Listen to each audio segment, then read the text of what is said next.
오늘은 6월 첫째 주일로서 2013년도에 벌써 절반이 지나가고 있습니다.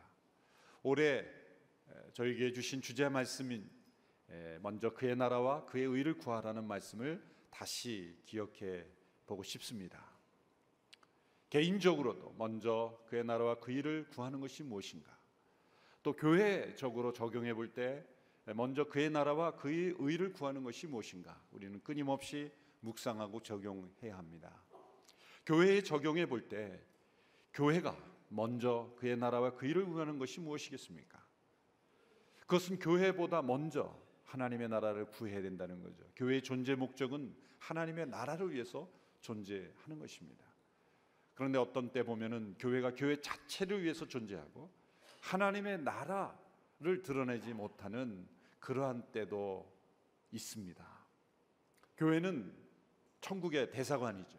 대사관은 언제나 먼저 본국의 지시, 본국의 방향, 본국의 뜻을 따르는 것입니다. 이 땅에 있는 교회는 천국의 지시와 천국의 뜻을 드러내는, 하나님의 나라를 드러내는 그러한 공동체로 이 땅에 존재해야 하는 것입니다. 그 미국의 교회학자인 하워드 스나이더라는 분은 이런 재미있는 말을 만들어냈어요. 오늘날의 교회를 보면 기독교가 아니라 교회의 교가 되어가는 것 같다. 그래서 없는 단어지만 이런 말을 만들었습니다. 크리스천리티가 아니라 처치애너티, 교회의 교가 되어가는 것 같다. 교회 안에 갇힌 그러한 신앙생활이 되어가는 것 같다. 교회에 갇힌 성도들은 신앙생활을 교회 생활로 국한시킵니다. 생활 속에 신앙이 아니라, 역사 속의 신앙이 아니라 그저 교회 울타리 안에 있는 신앙으로 머무는 것. 이 교회 생활이 신앙생활이라고 생각하게 되는 거예요. 그러나 하나님의 나라를 구하는 성도는 생활신앙이 되는 거예요. 역사 속의 신앙이 되는 겁니다. 역사에 일어나는 모든 일들 가운데 하나님의 나라를 생각하는 거예요. 그러나 교회 자체만 머무는 성도들은 교회 안에서 일어나는 활동들에서만 영적인 의미를 찾고 이 사회와 역사와 자신의 교회 밖의 신앙 생활에서는 전혀 하나님의 나라와 상관없이 살아가는 것. 우리의 모든 삶이 하나님의 나라를 구하는 삶이 되기를 축원합니다. 온누리교회가 온누리교회 자체에 머무는 교회가 아니라 교회를 넘어서 하나님의 나라를 구하는, 먼저 그의 나라와 그의 의를 구하는 그런 교회가 될 수 있게 되기를 축원합니다. 에베소서를 통해서 우리는 하나님의 나라를 구하는 교회의 모습을 우리는 함께 배우고 있습니다. 에베소서를 통해서 이 교회에 대한 우리의 시각을 넓히고 있는 것이죠. 교회란 그렇고 그런 곳이다라는 그런 고정관념에서 우리가 떠나서 벗어나서 교회를 통한 하나님의 놀라운 계획, 왜 하나님이 이 땅에 교회를 존재하게 하셨는가, 그 교회를 통한 하나님의 놀라운 목적을 우리는 깨닫고 우리의 생각의 지평을 넓히고 있는 것입니다. 교회는 사람들이 모여서 무엇인가를 해보려고 만든 공동체 기관이 아닙니다. 교회라는 말 자체 헬라어 에클레시아, 에크 무슨 from 무엇으로부터, 클레시아라는 건 부르심을 받았다라는 거예요. 불러냄을 받은 사람들, 세상으로부터 불러냄을 받은 사람들. 그러므로 교회는 내가 선택하는 것이 아닙니다. 보이는 조직적인 교회, 내가 어떤 이름으로 불려진 어떤 조직적인 교회는 내가 선택할 수 있는 것처럼 보이지만 근본적으로 내가 교회를 선택하는 것이 아니라 하나님이 교회로 나를 선택하신 것입니다. 부르심을 받은 것입니다. 오늘 많은 교회 안의 문제는 이 교회 간의 혼돈이 생겨서 그런 겁니다. 다 내가 교회를 선택한 거예요. 내가 주도권을 가지고 내가 주인이 돼서 내가 교회를 선택하는 거예요. 교회는 내가 선택하는 것이 아니라 내가 교회로 부르심을 받은 것입니다. 이 부르심을 받았다는 것, 이것이 교회의 가장 중요한 정체성이고, 그리고 우리가 어떻게 신앙생활을 해야 될지를 가르쳐주는 중요한 관점인 것입니다. 우리가 예수님을 믿기 이전에 일어난 일이 있다는 거죠. 로마서 8장 30절에 보면 이런 말씀이 있습니다. 하나님께서는 미리 정하신 그들을 또한 부르시고, 부르신 그들을 또한 의롭다 하시고, 의롭다 하신 그들을 또한 영화롭게 하셨습니다. 우리가 예수님을 믿기 이전에 일어난 사건, 그것은 하나님이 미리 정하시는 선택과 그리고 우리를 부르시는 사건이 있었기 때문에 우리가 예수님을 믿게 된 겁니다. 내가 믿기로 한 작정이 나의 믿음의 시작이 아니라는 거예요. 나의 신앙의 시작은 하나님의 선택과 하나님의 부르심이라는 거예요. 하나님의 이끄심이라는 거예요. 아무라도 아버지께서 이끄시지 않으면 내게로 올 수 없다. 예수님께서 요한복음 6장 44절에 말씀하셨지 않습니까? 그러므로 참된 교회가 되려면 두 가지를 기억해야 합니다. 첫 번째는 우리 모두가 부르심을 받은 사람들이라는 거예요. 근데 두 번째 기억해야 될 것은 나 홀로 개별적으로 고립되어 부름을 받은 게 아니라 함께 공동체로 부름을 받았다는 거죠.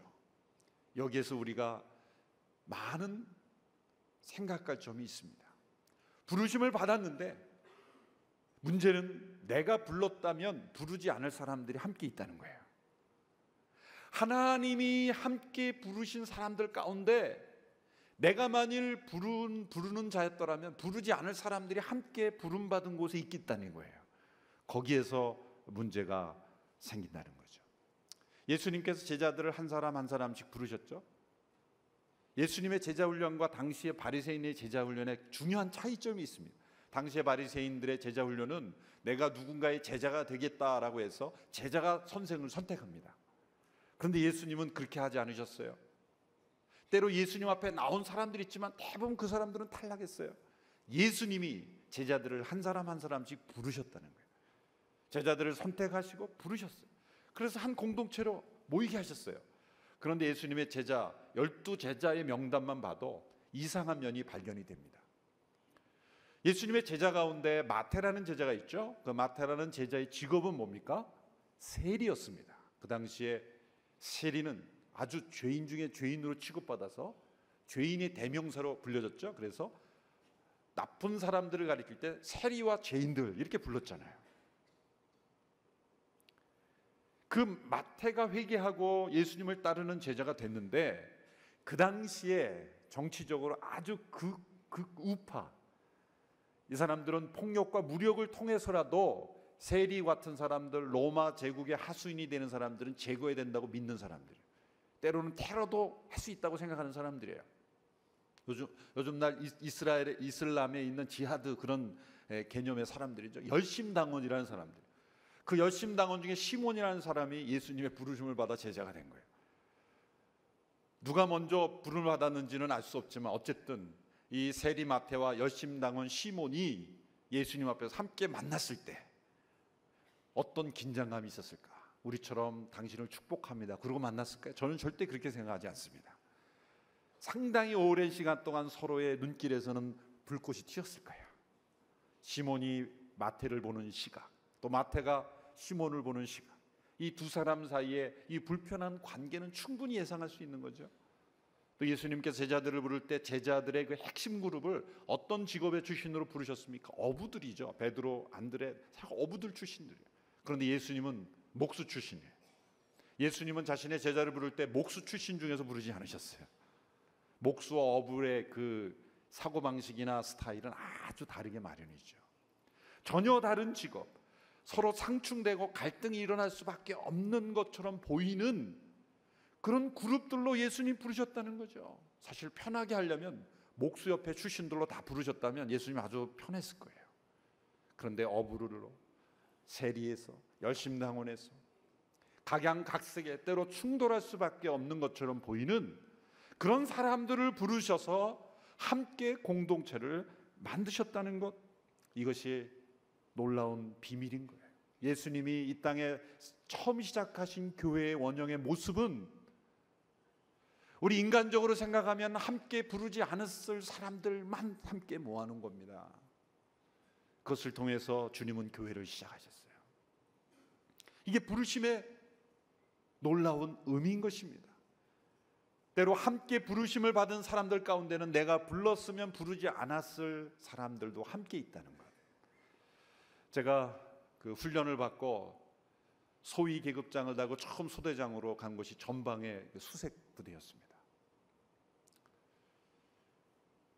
그 당시에 저는 20대 초반에 아주 젊고 또 어떻게 보면 아주 연약하고 또 착하고, 제가 착하다 그러니까 여러분이 비웃으시는 것 같은데, 아주 제가 지금 생각하면 그때는 참 순수하고 착했던 것 같아요. 근데 소대장이 딱 가보니 그 부대 병사들의 모습을 보면서 저는 충격을 받았어요. 조폭 생활을 오래 한 것 같은 그런 사람이 있는가 하면, 한쪽에 문신이 있는가 하면, 팔뚝에 굵기가 제 2개의 팔뚝을 합친 것보다 더 굵은 청년이 있는가 하면, 도대체 내가 이 사람들을 어떻게 이끈단 말이냐. 아주 그냥 겁에 질렸어요. 제가 나이도 좀 비슷하고 되게, 그러니까 비슷비슷한 또래인데 제가 리더로서 이 병사들을 끌고 내가 지휘를 과연 할 수 있을까? 겁에 질려버렸어요. 제가 그분들의 모습 속에서 부대의 사명상 조금 체력이 있는 사람들을 불러모으는 것 같아요. 내가 만일 모으러 간다면 절대 안 불렀을 사람들만 다 모이는 거예요. 근데 그게 부르심이에요. 그 부르심이에요. 도망갈 수 없어요. 국방부 시계가 빨리 지나가기만을 기도할 수밖에 없는 그러한 부르심. 그런 함께 하나님께서 우리로 함께 부르셨을 때 때로 내가 원치 않고 내가 선택하라고 했으면 절대 부르지 않을 사람들이 함께 한 공동체를 이루도록 하나님은 때로 부르신다는 거예요.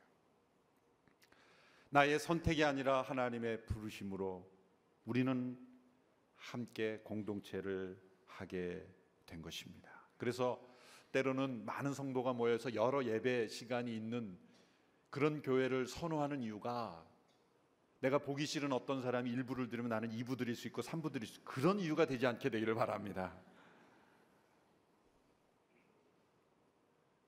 이 부르심을 받아 함께 공동체를 이루게 된 우리들에게 하나님께서 주시는 말씀이 바로 에베소서 4장 1절의 말씀인 거죠. 1절의 말씀 우리 같이 한번 읽어볼까요? 시작.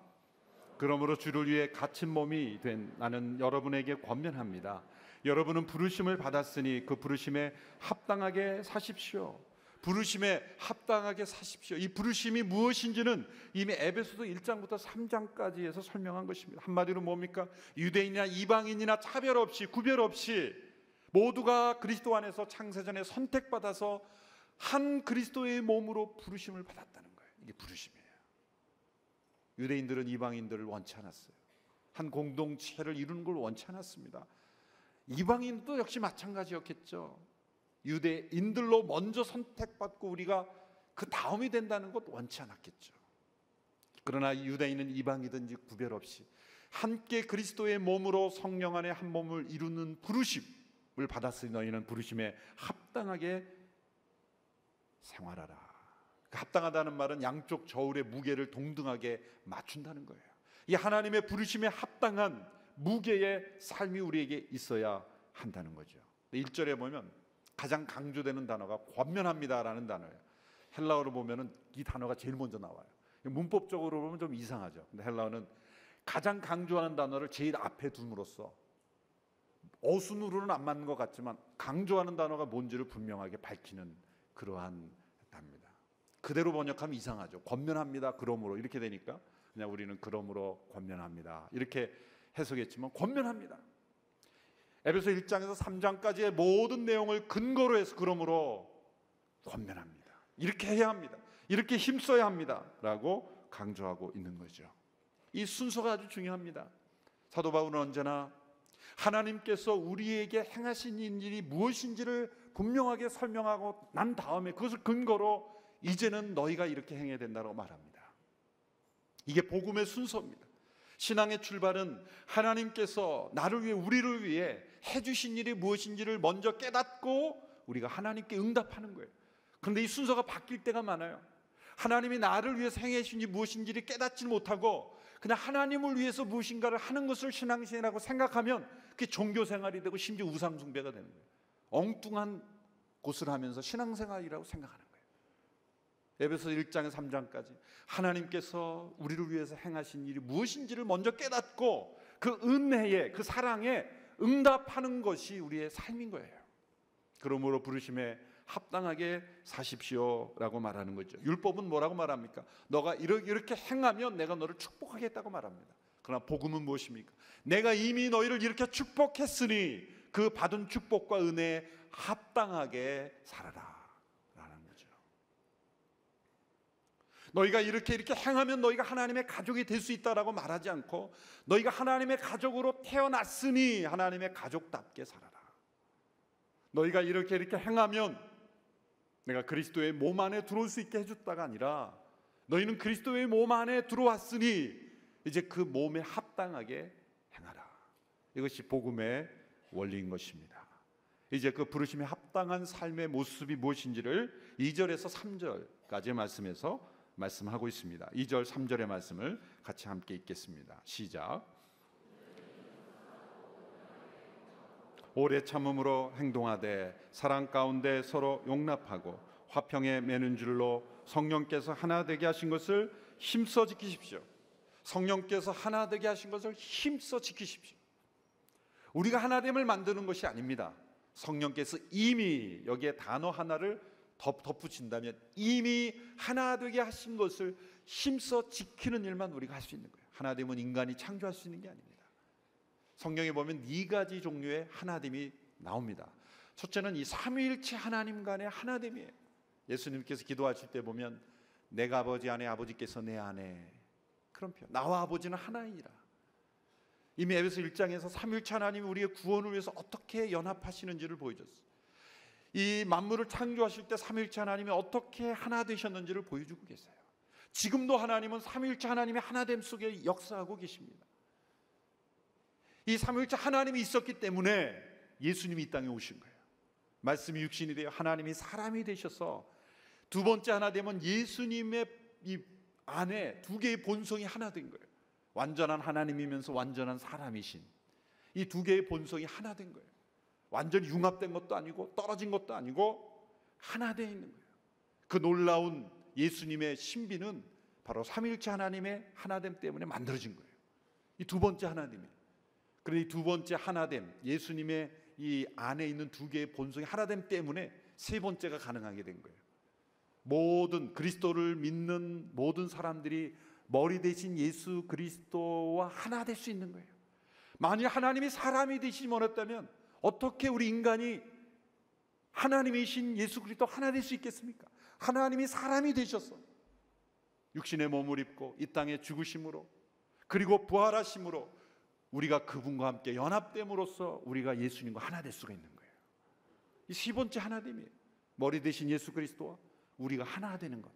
네 번째 하나됨이 남아있어요. 그것은 바로 예수님을 머리로 한 우리 지체들끼리의 하나됨. 이게 네 번째 하나됨. 그러니까 첫 번째 하나됨이 두 번째를 만들고 두 번째가 세 번째를 만들고 세 번째가 네 번째를 만드는 거예요. 이 하나님의 놀라운 구원 역사의 순서인 거예요. 근데 거꾸로 그러면 우리가 하나 되면 어떤 일이 일어납니까?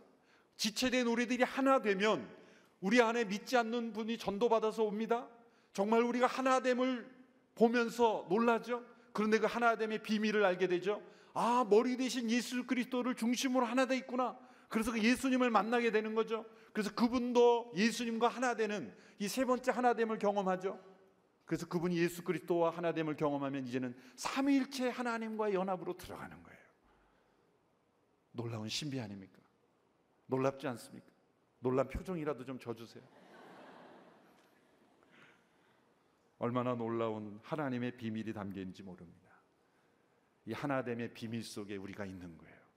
그래서 성령께서 하나 되게 하신 것을 힘써 지키라는 거예요. 이 지킬 때 우리에게 있어야 될 태도를 5가지를 말씀하죠. 첫째는 겸손이요, 두 번째는 온유며, 세 번째는 오래 참음이며, 네 번째는 사랑 가운데 용납하는 것이고, 다섯 번째가 화평이에요. 이것도 아무렇게나 단어를 나열한 것이 아닙니다. 영적인 순서가 있어요. 겸손으로 시작해서 화평으로 끝나고 있어요. 겸손은 우리의 마음의 태도죠. 화평은 관계 속에서 이루어지는 화평에 매는 줄이라 그랬죠. 진정 하나 되면 안으로부터 밖으로 나가는 거예요.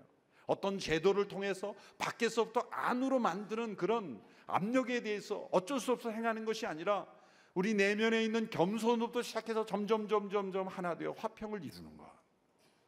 내면의 겸손으로부터 화평에 이르는 그러한 과정이 있는 거죠. 이게 5단계가 있는 거예요.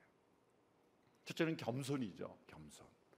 겸손은 마음을 낮은 데 두는 겁니다. 마음을 높은 데 두는 게 아니라 낮은 데 두는 거예요.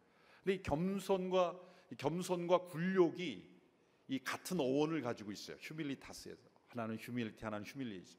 근데 어떤 사람은 아무런 동일한 상황인데 동일한 취급을 받고 동일한 상황인데 어떤 사람은 괜찮아요. 또 어떤 사람은 아주 굴욕을 느꼈다 그래요. 겸손한 사람은 괜찮고요, 교만한 사람은 굴욕이라고 생각을 해요. 태도에 따라서 스스로 자기를 낮추는 사람은 겸손인데 자기는 낮출 마음이 없는데 다른 사람에서 강제로 낮추게 되면 그게 굴욕을 느끼는 거예요. 어떤 때는 겸손이고 어떤 때는 굴욕처럼 느껴요. 여러분, 우리가 스스로 자신을 낮춤으로 우리가 굴욕이 아니라 겸손을 체험하는 저와 여러분 되기를 축원합니다. 근데 문제는 이 겸손이 자기가 그런 말이 있습니다. 자기가 겸손하다고 아는 순간 겸손은 사라진다. 참 어려운 거예요. 그래서 여러분 많이 참 난 겸손해. 나처럼 겸손한 사람 있으면 나와보라 그래. 그런 순간 겸손은 사라진 거예요. 진짜 겸손한 사람은 끝까지 자기가 겸손한 줄 모른다는 거예요. 나는 겸손 안 해. 나 겸손해야 돼. 그렇게 자기가 겸손한 줄 몰라야 겸손해야 된다는 거예요. 겸손을 가장한 교만도 있을 수 있다는 거예요. 겉으로는 겸손한 척하지만 속으로는 겸손을 가장한 교만. 이처럼 어려운 거죠. 그러나 이 단계를 통과하지만 절대 하나됨 화평에 이룰 수가 없는 거예요. 두 번째 단계는 온유이죠. 온유란 약한 것이 아니에요. 유약한 것이 아니에요. 온유란 강함이에요. 그러나 통제된 힘이에요. 부드러운 힘입니다. 모세가 온유했다 그랬지만 모세는 연약한 자가 아니었어요. 사실 혈기가 가득했죠. 40세 때 애굽의 관원을 쳐 죽였죠. 그러나 광야 생활을 통해서 그의 힘과 혈기와 열정이 통제되었다는 거예요. 그 에너지가, 열정이, 힘이 하나님의 통제 가운데 있는 것, 그리고 힘을 쓸 때 쓰고 쓰지 않을 때 쓰지 않는 것이 온유함이에요. 견딜 수 있는 힘입니다. 어떠한 상황에도 버틸 수 있는 것이 온유함이에요. 예수님이 이렇게 자기를 소개하여 나는 마음이 온유하고 겸손하니 내게 배우라. 그럼 너희 마음이 쉼을 얻으리니 나의 멍에는 쉽고 가벼우니라. 어떻게 쉼을 얻습니까? 온유하고 겸손한 마음을 배우면 쉼을 얻는 거예요. 왜 우리의 마음속에 쉼이 없습니까? 겸손하지 못하고 온유하지 못해서 그래요. 그렇기 때문에 갈등이 일어나고 다툼이 일어나는 거죠. 분열이 일어나는 거죠. 세 번째 단계는 오래 참음입니다. 성급하게 서두르지 않고 기다릴 줄 아는 것. 이 오래 참음이란 단어의 뜻은 분노로부터 거리가 멀다, 그런 뜻입니다. 욱하고 올라오는 분노로부터 거리가 먼 것. 오래 참는 것. 모든 상황에 하나님의 뜻을 기다리면서 그렇게 하나님의 뜻이 이루어지기를 먼저 기다리는 것. 오래 참음. 거기서 멈추지 않고 더 나아가 사랑 가운데 서로 용납한다 그랬어요. 용납이라는 단어의 뜻은 상대방에게 시간을 준다는 거예요. 여지를 준다는 거예요. 변화될 수 있도록 기다려주고 그런 여유를 준다는 거예요. 예수님이 만일 제자들에게 변화될 수 있는 여지를 주지 않았더라면 제자들은 다 탈락했을 거예요. 하나님께서 오래 참지 않으시고 우리의 일을 용납하지 않으셨다면 우리는 구원받지 못했을 거예요. 하나님이 우리 오래 참으시고 우리가 변화될 수 있는 그런 여유와 여지를 우리에게 허락하신 것처럼 상대방에 대해서도 변화될 수 있다. 사람은 달라질 수 있다. 지금은 어렵지만 달라질 수 있을 거야. 그런 여지를 주는 것이 용납이라는 거예요. 그게 될 때 화평이 이루어지는 거예요. 이 5가지를 어떻게 우리가 다 이룰까 염려할 필요 없습니다. 가만히 생각해 보니까 제 자신이 이걸 어떻게 참 우리가 할 수 있을까라고 생각해 보니까 1단계만 충실하면 되는 거더라고요. 일단 겸손만 집중하면 돼요. 화평을 이루어야 되겠다, 오래 참아야 되겠다, 용납해야 되겠다, 그런 거 다 잊어버리시고 1단계 겸손만 하면 온유해지고 오래 참아지고 용납이 되고 그리고 화평을 이루게 될 줄로 믿습니다. 겸손은 안 하면서 먼저 용납하려고 그러니까 겉은 용납인데 속에서는 막 분노가 치밀어 오는 거예요. 겸손하지 않으면서 온유 못합니다. 겸손하지 않으면서 화평 안 됩니다. 그러니까 우리가 해야 될 것은 1단계만 하면 돼. 1단계. 겸손. 물론 저절로 이루어지는 건 아니지만 일단 겸손하면 온유해지고 오래 참음과 용납이 그 다음 단계로, 첫 단추가 끼어야 나머지 단추가 끼어지는 거예요. 일단 목표를, 첫 단계를 끼웁시다. 첫 단추를 잘 끼웁시다. 겸손, 여기에 초점을 두는 우리 모두가 되기를 축원합니다. 이제 4절부터 6절까지는 우리가 하나됨을 힘써 지켜야 될 근거, 우리의 신앙 고백을 말씀하고 있는 것입니다. 4절로 6절의 말씀을 우리 같이 한 목소리를 읽겠습니다. 시작. 여러분이 부르심의 한 소망 안에서 부르심을 받은 것과 같이 몸도 하나요, 성령도 하나이며 주도 하나요, 믿음도 하나요, 세례도 하나요, 하나님도 한 분이시니. 7번씩이나 하나라는 단어를 반복하고 있어요. 음악에서 보면 스타카토라는 게 있죠. 탁탁 끊어가지고 행진곡이나 그런 것처럼 착착착착 할 때 그 스타카토라는 리듬, 이게 수사학적으로 설명도 없고 또 때로는 동사도 없고 명사로만, 한 소망, 한 성령, 한 몸, 한 주님, 한 믿음, 한 세례, 한 하나님, 이렇게 7번에 걸쳐서 강조하면서 일종의 이거는 선언이에요. 선포예요. 공식적인 신앙 고백서는 아니지만 신앙의 고백인 것입니다. 왜 우리가 하나 되게 하신 걸 힘써 지켜야 합니까? 그것은 우리가 한 성령 안에서 한 소망으로, 한 믿음으로, 한 몸이 되었으며, 한 주님을 섬기며, 한 믿음으로 구원받았으며, 한 세례를 받았으며, 한 하나님 아버지를 모시고 있기 때문이다. 이것뿐이겠습니까? 모든 것이 다 하나예요. 사실 어떤 분들은 이런 분들이 있어요. 나는 예수님이 성육신 하셨다는 건 믿겠지만 부활은 못 믿겠다. 또 어떤 사람은 나는 십자가는 믿겠지만 부활을 못 믿겠다. 부활은 믿겠지만 승천은 못 믿어진다. 다 하나이기 때문에 하나를 믿지 않으면 아무것도 믿지 않은 겁니다. 사실은 어느 곳으로 질문을 던져도 한 분 예수 그리스도에 관한 모든 것은 하나의 진리이기 때문에, 다 연결되어 있기 때문에 하나라는 거예요. 우리는 수많은 교리를 믿는 게 아니라 살아계신 한 분 예수 그리스도에 관한 진리를 믿는 겁니다. 예수 그리스도를 인격적으로 만나면 모든 교리가 해결되게 돼 있어요. 교리적으로 다 하나씩 수학 공식을 배워가듯 배워가야 하는 게 아니라 예수님을 살아계신 그 주님으로 만나면 이 모든 교리적인 고백이 한 번에 깨달아지는 거예요. 만일 수학 공식처럼 공부를 많이 해서 신앙생활을 할 수 있다고 생각하면 어떻게 신앙생활을 하겠어요? 그러나 살아계신 한 분 예수 그리스도, 그분을 통해 우리에게 주어진 그분을 만나면 우리는 모든 진리가 해결되는 줄로 믿습니다. 7개의 고백이 아무렇게나 또 돼 있는 게 아닙니다. 순서가 논리적으로 돼 있어요. 먼저 4절을 보면 성령 하나님을 중심으로 이 삼위일체 하나님에 관해서 설명하고 있다는 걸 알 수가 있어요. 4절에 보면 이 하나를 뭐로 고백합니까? 한 소망, 한 몸, 한 성령. 성령님께서 하시는 일이 뭡니까? 부르심의 소망을 가지도록 우리에게 인쳐주시는 거예요. 성령이 보증이 되신다고 에베소 1장에서 말씀하셨죠. 하나님 우리에게 주신 유업을 보증하시는 분이 성령님이에요. 이 성령님의 사역은 우리로 하여금 하나님 우리를 부르셨고 우리를 영화롭게 하실 것이고 우리가 예수님과 같이 될 것이라는 소망을 우리에게 주는 거예요. 우리가 하나 될 수 있는 것은 한 소망입니다. 우리의 과거의 출신과 현재의 상태로 보면 하나 될 수가 없어요. 그러나 우리가 어떤 사람이 앞으로 미래에 될 거라는 소망이 한 소망이 되면 우리는 하나 될 수가 있는 거예요. 그 매튜 헨리라는 목사님의 아버지이신 필립 헨리라는 아주 유명한 스토리인데요. 그 필립 헨리가 그 당시에 그 사회, 영국 사회가 귀족 사회였기 때문에 그 사랑하게 된 여인이 아주 높은 지체 집안이야. 아주 귀족 집안이고 필립 헨리라는 젊은 목사는 상대가 되지 않는 거예요. 그러니까 만날 수가 없는 그 러브 스토리가 일어난 거예요.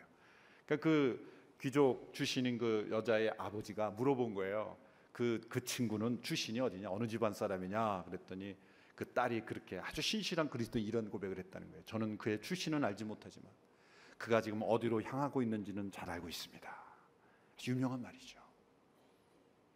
그래서 아주 훌륭한 가정을 이루어서 매튜 헨리라는 아주 유명한 그런 목회자를 탄생시킨 거죠. 우리가 어떤 출신인가를 절대 하나 되지 못해요. 그러나 우리가 어디로 가고 있는가를 알면 우리는 하나 될 수가 있는 거예요. 부르심의 소망, 한 소망이 우리를 하나 되게 하는 거예요. 그리고 그 하나님의 부르심 우리를 한 몸으로 만드신 거예요. 한 몸으로. 여기에 우리가 하나됨의 중요한 근거가 있습니다. 과연 온누리교회에 속한 우리 모두가 한 몸이라고 믿으십니까? 혹시 일부 성도들만 한 몸이고 2부 성도는 아닙니까? 왼쪽에 앉아 계신 분은 한 몸이고 오른쪽에 있는 한 몸이 아니지 않습니까? 때로는 연약해 보이는 지체가 더 존귀한 지체다. 고린도전서 12장 20절에서 22절의 말씀 보십시오. 이제 지체는 마누라 몸은 하나입니다. 그러므로 눈이 손에게 나는 내가 필요 없다라고 말하거나 머리가 발에게 나는 내가 필요 없다라고 말할 수 없습니다. 이뿐 아니라 더 약해 보이는 몸의 지체들이 오히려 중요합니다. 서로가 서로에게 당신은 필요 없다라고 말할 수 없다는 거예요. 눈이 손에게, 머리가 발에게 너 필요 없다고 말할 수 없다는 거예요. 좀 우스꽝스러운 이야기로 만들어진 얘기지만 이런 이야기를 제가 읽은 적이 있습니다. 이 발이 냄새를 일으키잖아요. 그러니까 코가 발을 싫어하는 거예요. 이 발 때문에 항상 내 코가 힘들어. 그래가지고 이제 그 이웃 사촌이 눈과 코가 짠 거예요. 그래서 코가 눈에게 부탁을 한 거예요. 저 앞에 바위가 있는데 이 발이 힘들게 하잖아 우리를. 그러니까 발을 좀 고생시키니까 바위 앞에 가면 너가 제발 눈을 감아라. 못 보면 발이 그 바위를 차면 얼마나 아프겠냐. 그래서 이제 그 눈과 협약을 맺고 그래서 코가 계획을 세운 거야. 저 앞에 바위가 있으니까 눈이 그때 못 본 척 눈을 감아서 이 발이 바위를 딱 찬 거예요. 그 순간 앞으로 푹 쓰러져서 코가 왕창 깨졌다는 거죠.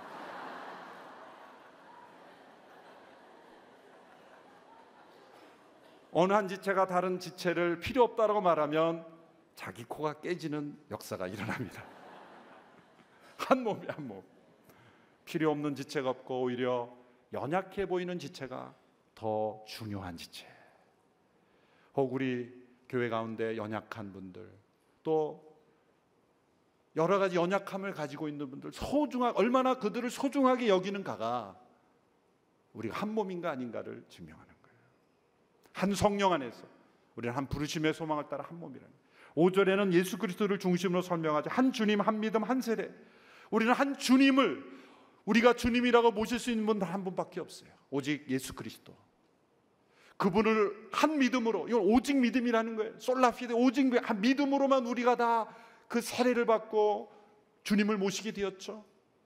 믿음으로만 구원받았다는 것은 내세울 게 없다는 거예요. 우리 모두는 자랑할 게 없다는 거죠. 나의 업적이나 공로나 내게 있는 어떤 노력으로 우리가 주님을 모시기 쉽게 된 게 아니다. 그저 하나님이 이루어진 모든 구원의 선물을 믿음으로 받아들였으니 어느 누가 자랑할 수 있겠느냐. 우리는 한 주님을 동일한 믿음으로 동일한 세례를 받고 한 몸이 되었지 않느냐.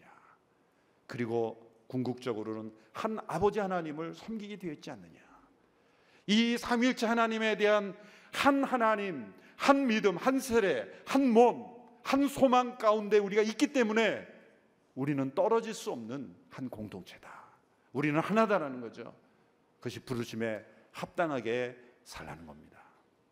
기억할 것은 우리가 하나 되지 않으면 결코 예수님의 말씀이 진리라는 것이 세상 사람들은 믿지 않습니다. 어떤 이유로든지 간에 우리가 하나 되지 못하면 세상은 우리를 통해서 하나님을 알지 못합니다. 왜냐하면 하나님이 한 분이시기 때문에, 하나님이 하나됨 속에 일하시는 분이기 때문입니다.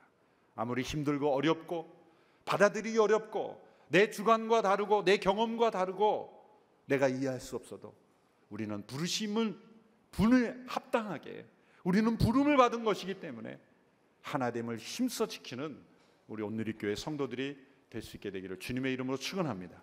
아울러 그런 한국교회가 될 수 있게 되기를 축원합니다. 기도하겠습니다. 이 시간 잠시 1분 동안 기도할 때 부르심에 합당하게 성령께서 하나 되게 하신 것을 과연 힘써 지키고 있는지, 주님, 내가 하나됨을 이루어야 될 그 누군가가 있습니까?